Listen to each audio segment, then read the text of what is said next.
Bienvenue à tous, chers abonnés, sur votre chaîne préférée, Cameroun Info 237. Nous sommes à un tournant crucial pour l'avenir politique du Cameroun. Le pays retient son souffle à quelques heures seulement de la proclamation officielle des résultats de l'élection présidentielle de ce lundi 27 octobre 2025. Le climat est électrique. Dans cette vidéo, nous allons décortiquer ensemble les événements majeurs de ces dernières 48 heures. L'interpellation surprise à Douala de deux figures clés de l'opposition, Anissé Ekan et Djekam Tchamni, de l'Union pour le changement 2025. La réaction musclée du candidat du FSNC, Issa Chiroma Bakary, qui a lancé un appel à la mobilisation jugée insurrectionnelle par le gouvernement. L'impact réel de ces tensions sur la vie quotidienne des Camerounais, à travers des explications claires et des exemples concrets. Alors, pour nous encourager dans ce travail d'analyse et d'information détaillée, c'est simple, donnez-nous amicalement un pouce bleu signe pouce vers le haut sur cette vidéo. Et surtout, abonnez-vous à la chaîne et activez la cloche pour rester scotché à toutes nos mises à jour. C'est prêt? C'est parti. Reportage spécial, Cameroun, le verrouillage de la tension à l'aube des résultats présidentiels. Douala, Cameroun, samedi 25 octobre 2025. À moins de 48 heures de la proclamation officielle des résultats de l'élection présidentielle du 12 octobre, le climat politique camerounais atteint un niveau de tension palpable.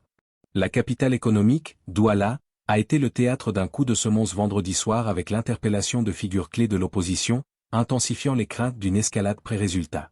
Les arrestations qui crispent le pays. Vendredi en fin de journée, les autorités ont procédé à l'interpellation d'Anissé Ekan et de Djekam Tchamni à Douala.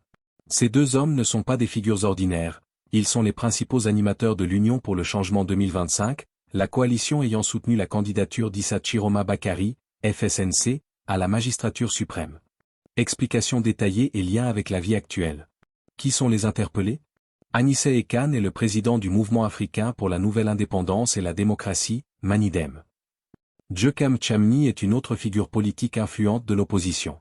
Leur interpellation, confirmée par le Manidem, n'est pas un simple fait divers.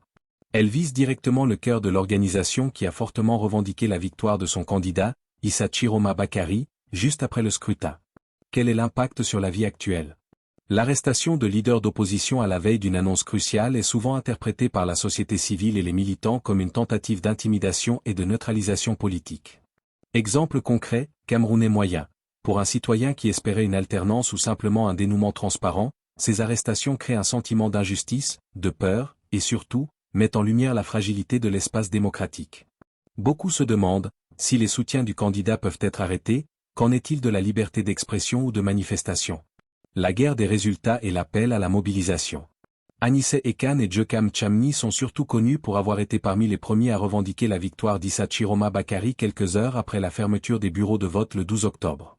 Le Manidem a d'ailleurs qualifié ces arrestations d'une manœuvre visant à intimider les Camerounais qui attendent que le verdict des urnes soit respecté. Cette revendication précoce de victoire a mis en échec le monopole de l'annonce officielle des résultats, traditionnellement réservé au Conseil constitutionnel.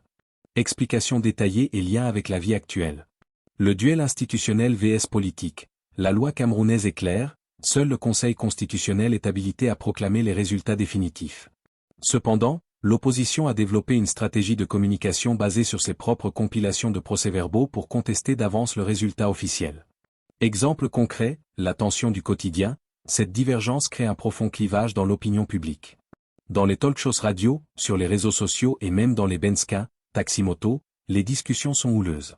Certains font confiance aux institutions, d'autres aux chiffres de l'opposition, craignant une victoire volée. Cette dualité paralyse l'ambiance sociale et économique, les gens étant sur le qui-vive en attendant le 27 octobre.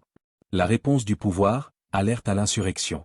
Face à cette crispation, Issa Chiroma Bakary a réagi en lançant un appel à la mobilisation pour ce dimanche, à la veille de l'annonce des résultats. La réponse du gouvernement ne s'est pas fait attendre. René Emmanuel Sadi, le ministre de la Communication et porte-parole du gouvernement, a qualifié cet appel d'insurrectionnel. Explications détaillées et liens avec la vie actuelle. La ligne rouge, l'usage du terme insurrectionnel par le gouvernement est une mise en garde extrêmement sérieuse.